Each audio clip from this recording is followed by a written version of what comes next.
Hello, I'm Keith, and I want to give my account of a miraculous healing that I experienced when I was just a boy. When I was a young man, about 5 or 6 years old, uh, my parents got me a bicycle, and they taught me how to ride it and helped me along with the training wheels and everything. And I was pretty quick to learn because I guess I was just really you know, liking the idea of knowing how to ride, so I caught on relatively quickly. Uh, I remember that much about it, that I did catch on real quick. And my dad he was a mechanic, and him being a young man himself, he had what he called a stock car that he raced it on an oval track. It was one of those tracks that uh, it was elevated on each end, so that as the car went around the oval track, it went uphill and then back downhill 2 times during the large oval. In any case, the reason I mentioned uh, the car is because I remember my dad would work on it in the backyard after work. He'd come home and do different things to the car, getting it ready for the race on the weekend. And we had a neighbor moved in across the street from us, and I came over and introduced himself to my dad. And my dad was working on that uh, car. I still remember the written on the side of the name of the car. It was called the Bucket of Bolts.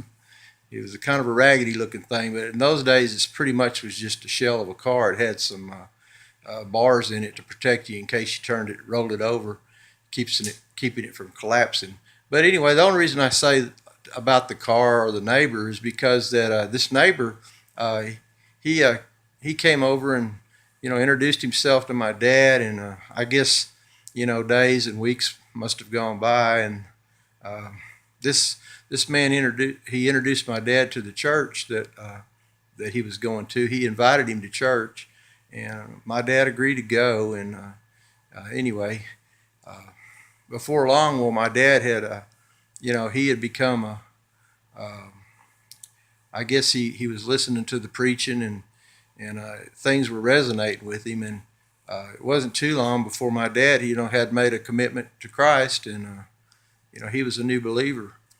And being a new Christian and all, this this fella had reached out to him, and through the man, well, that's how my dad got into church.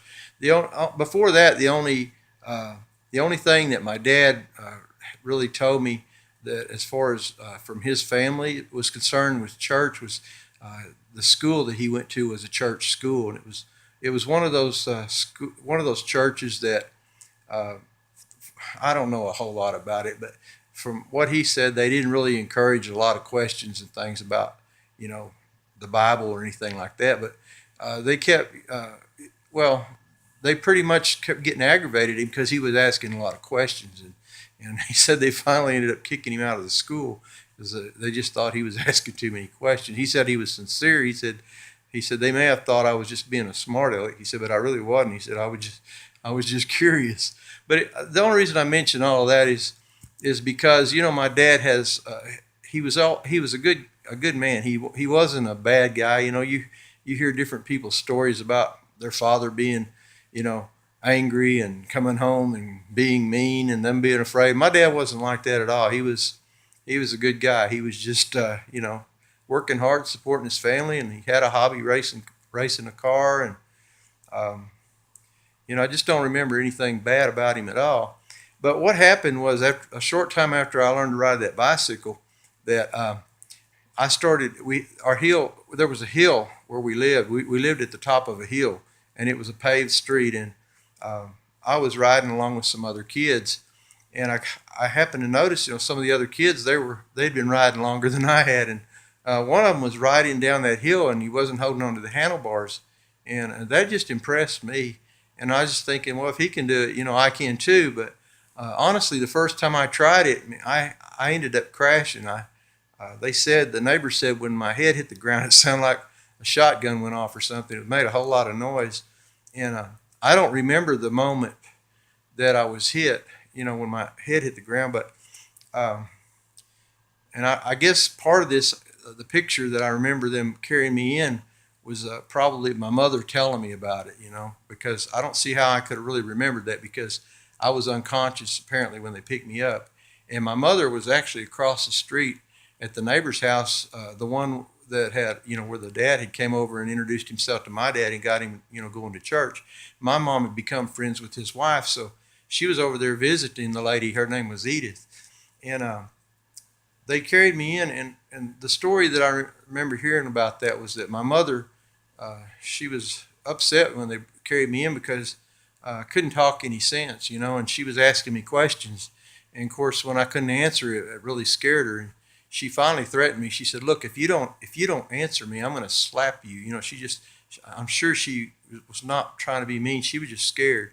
She didn't know any other way, and she knew that should get a response out of me, and I think it would have. But apparently, I just wasn't able to answer. And when that happened, it really set her. I mean, it scared her bad.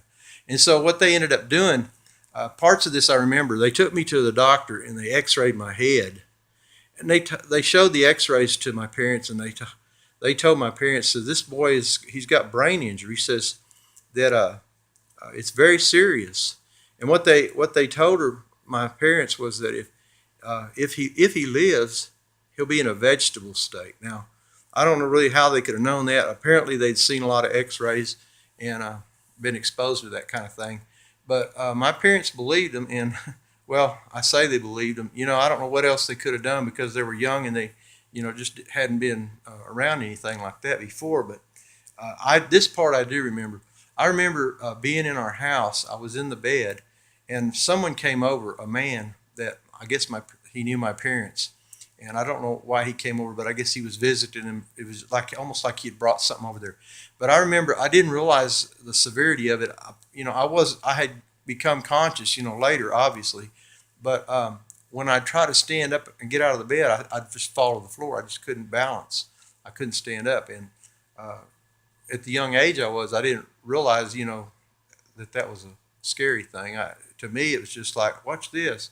And I tried to get up, and I couldn't. And my mom came and scolded me. She said, "Stay in the bed. Don't do that. You can hurt yourself worse." And my hearing was distorted too. I couldn't hear well. And then my stomach was nauseated. I couldn't hold food down. I remember those things. That I do remember. But this is the other thing I remember. Now, this part I don't remember what they told my parents because I probably wasn't there. But this preacher guy, I think he was a preacher, like maybe a fill-in or something. I'm not sure, but he lived across the street from us. But what he did is he came over and talked to my dad. He said, I'm kind of getting ahead of the story a little bit. The doctors somehow had set up, we lived in Sikeston, Missouri, and it's just a small town in Missouri, and they had me set up for an appointment in St. Louis to go to the St. Louis hospital. I guess it was a children's hospital. I really don't know. I do know they had a children's ward because they watched me. They put me in observation. But what happened was they scheduled me. They were supposed to cut my head open and try to repair the damage to my brain. I don't know exactly how that works, but they were going to open my head up and try to save my life, is what the story goes. And so this is the part. Okay, my dad said that this preacher came across the street and said, "Brother Davis says, I don't want you to be worried." He says he had like four. I can't remember if it was 4 other preachers or 5 other preachers, but it was the number 4 or 5 anyway. We got several preachers going to be praying for that boy. And he says, we're believing God that when you get there, he's going to be healed.